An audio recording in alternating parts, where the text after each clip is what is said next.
Daripada gibahin orang, mending ngomongin mainan.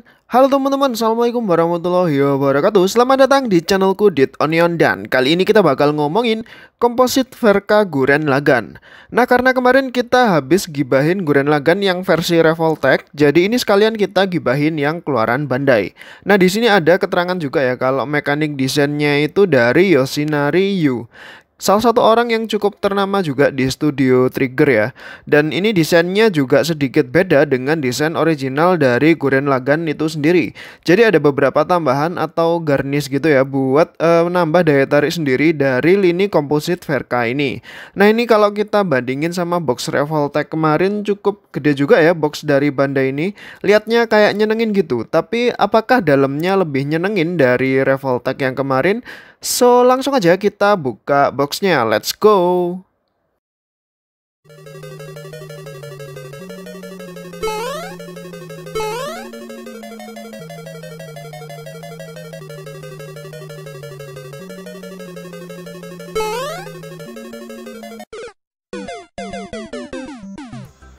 Oke teman-teman, barang ini tuh rilis tahun 2010 di bulan Juli dengan harga 5.000 yen atau sekitar 550 sampai dengan 600 ribuan gitu pada zamannya.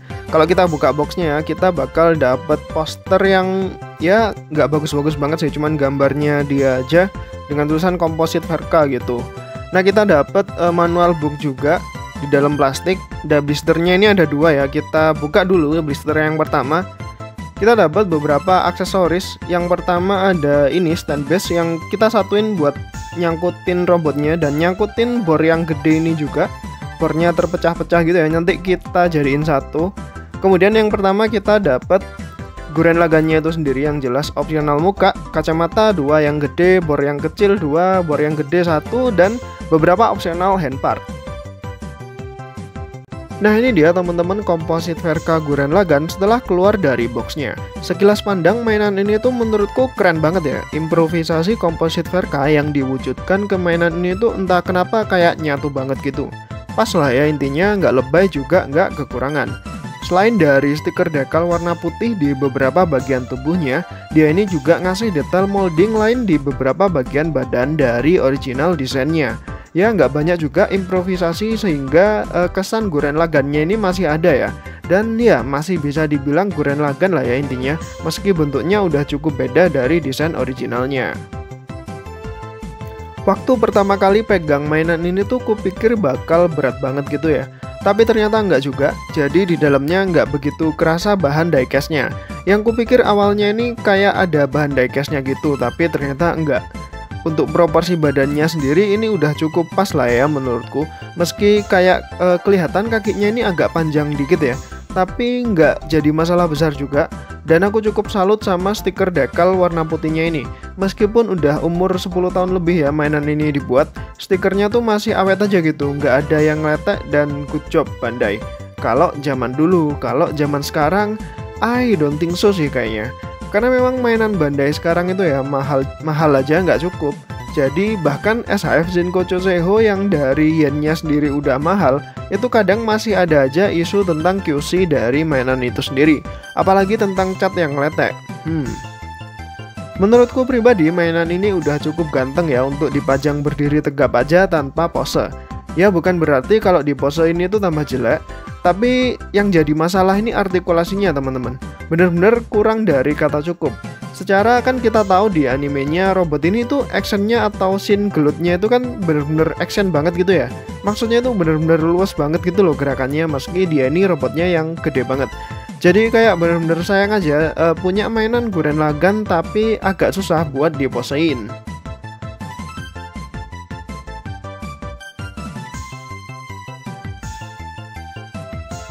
Nah, selanjutnya ke artikulasi ya. Yang pertama seperti biasa dari kepalanya dulu, nunduk ke bawah, kemudian ke atas, ke bawah, ke atas, nengok ke samping kiri, nengok ke samping kanan yang harusnya bisa 360 derajat. Oke, selanjutnya ke bagian tangannya, ke belakang segitu jauh. Kemudian ke depan sejauh itu ya, kehalang sama kacamata yang ada di badannya itu ya. Harusnya bisa 360 derajat juga tangannya. Untuk shoulder padnya juga bisa diputer-puter 360 derajat, kemudian ke samping segitu jauh, dan sikunnya maksimal 90 derajat. Jadi emang limit banget pergerakannya. Kemudian pergelangan tangannya juga bisa diputer-puter, agak digoyang dikit ke bawah ke atas, dan lengan bagian bawahnya ini juga bisa diputerin. Nah, selanjutnya ke bagian badannya ya. Badannya tinggal diputer dikit banget dan dikit aja. Jadi emang artikulasinya terbatas ya mainan ini. Celananya juga cuman bisa digoyang kecil aja, digoyang dikit aja. Bahkan celana bagian depannya tuh nggak bisa digerakin ya teman-teman. Kemudian kakinya ditarik ke depan segitu jauh, ditarik ke belakang, kehalang sama celana yang bagian belakang. Ditarik ke depan ini bisa lebih luas kalau misalnya arahnya agak diserongkan ke kiri atau kanan gitu ya. Nah, paha bagian atasnya juga bisa diputerin. Kemudian lututnya bisa 90 derajat aja. Pergelangan kakinya ditarik ke bawah, ke atas, ke depan, belakang, ke kanan, ke kiri kayak gitu ya.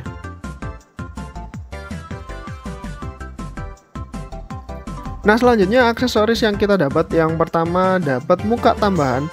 Muka kayak gigit gigi gitu, kayak muka kesel, bukan yelling face juga sih. Jadi untuk gantinya gampang aja, kita tinggal tarik muka yang lama dan kita ganti dengan muka yang baru. Kayak muka battle gitu lah ya, muka marah lah ya, muka jengkel gitu. Nah, kurang lebih bedanya kayak gini ya, ketika dia pakai muka yang default dan muka yang marah. Berikutnya yang kita dapat adalah beberapa bagian tangan. Yang pertama ada sepasang tangan nunjuk untuk signatur posenya dia. Kemudian dapat tangan untuk memegang sesuatu. Udah, itu aja. Jadi dapat 3 pasang tangan untuk dalam satu box. Untuk gantinya gampang aja, kita tinggal copot tangannya yang cukup keras. Ya, keras banget, cukup lama ya ini nyopotnya. Dan kita ganti dengan tangan untuk memegang sesuatu. Jadi ntar langsung kita pegangin something gitu ya. Nah, kurang lebih kayak gini.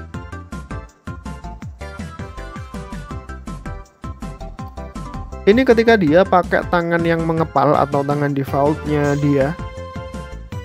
Ketika dia pakai tangan untuk memegang something atau pegang senjata ya. Ketika dia pakai tangan yang nunjuk untuk signatur posenya dia. Nah, berikutnya kita dapat semacam, aku kepikirnya ini knuckle ya, tapi nggak tahu ya nyebutnya apa.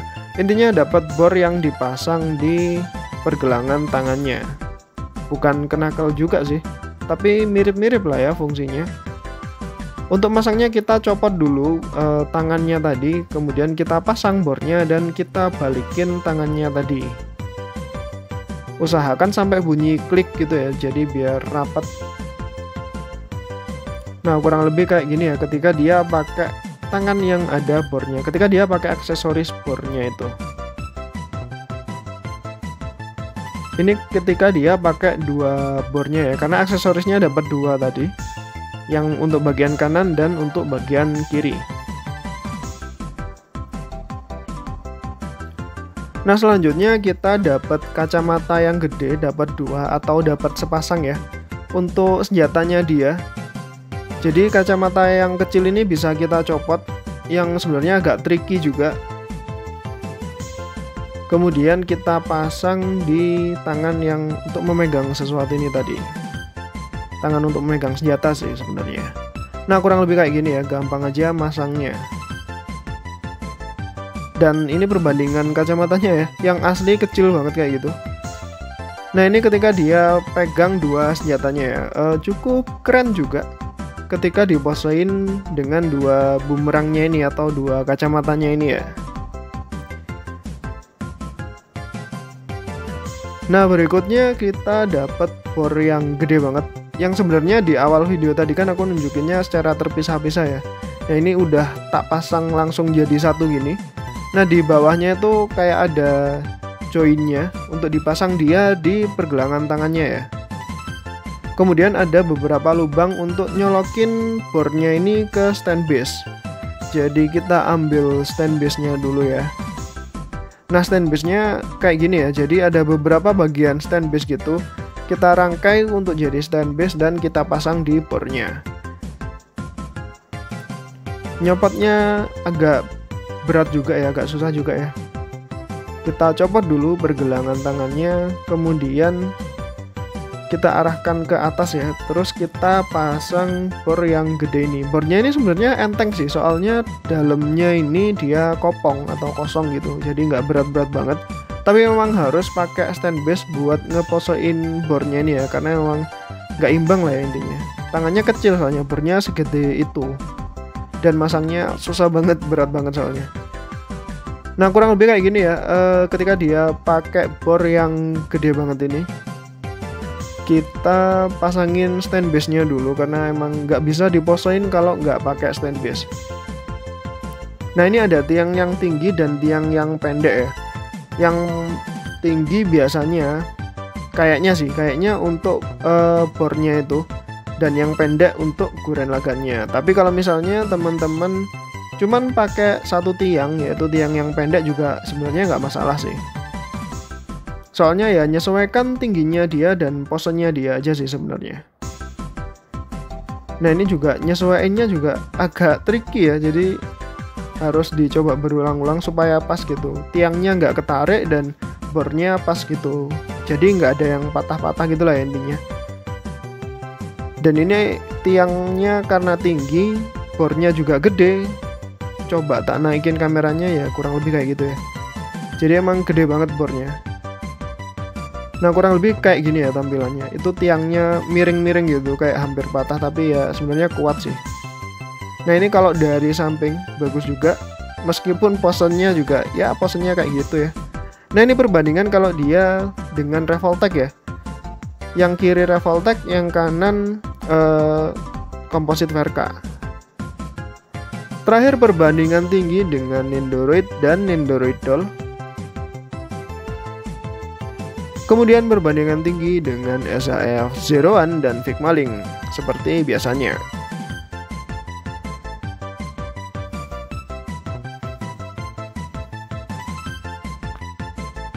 Bonusnya ya, perbandingan tinggi dengan Revoltech.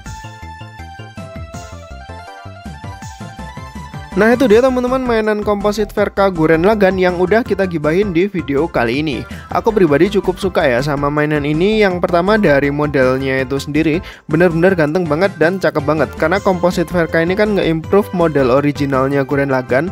Detail-detail stiker yang ada itu ngebuat mainan ini jadi lebih hidup gitu ya menurutku. Kalau kita bandingin sama Revoltech ya emang kerasa jauh banget sih. Soalnya kalau Revoltech itu kan bentuknya polos gitu, ngikutin original desainnya. Hal kedua yang aku suka dari mainan ini tuh ada di aksesorisnya. Meskipun nggak banyak banget, tapi itu udah cukup dan menurutku bagus banget bor yang besar itu.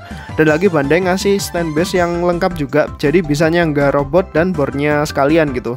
Selebihnya untuk sculpting, molding, dan painting ya bagus-bagus aja ya, nggak kelihatan ada masalah di mataku. Nah yang nggak aku suka dari mainan ini tuh cuma satu, yaitu artikulasinya. Ini tuh bener-bener kayak mainan robot-robotan anak kecil gitu loh. Jadi emang agak susah buat diposain keren atau battle gitu ya. Apalagi kalau mau difotoin, yaitu kudu ngakalin dari angle fotonya juga. Jadi biar kelihatan lebih ganteng meskipun posenya agak kaku gitu. Jadi apa yang kita dapetin di Revoltech itu seperti artikulasi itu nggak kita dapetin di Composite Verka ini. Sebaliknya yang kita dapetin di Composite Verka itu nggak kita dapetin di Revoltech. Contohnya aja improve dari model original Gurren Lagann-nya itu sendiri. Jadi kayak kedua mainan ini emang saling melengkapi gitu ya. Ada plus dan minusnya masing-masing. Nah di akhir video ini aku mau ucapin terima kasih banyak buat teman-teman yang udah dukung channel ini. Mulai dari nontonin videonya, sekedar komen aja, atau malah like dan subscribe. Sekali lagi aku ucapkan terima kasih. Segala sesuatu yang kurang di video ini bakal tak tambah di deskripsi. Kurang lebih aku minta maaf. Wassalamualaikum warahmatullahi wabarakatuh. Sampai jumpa di video berikutnya. Bye-bye.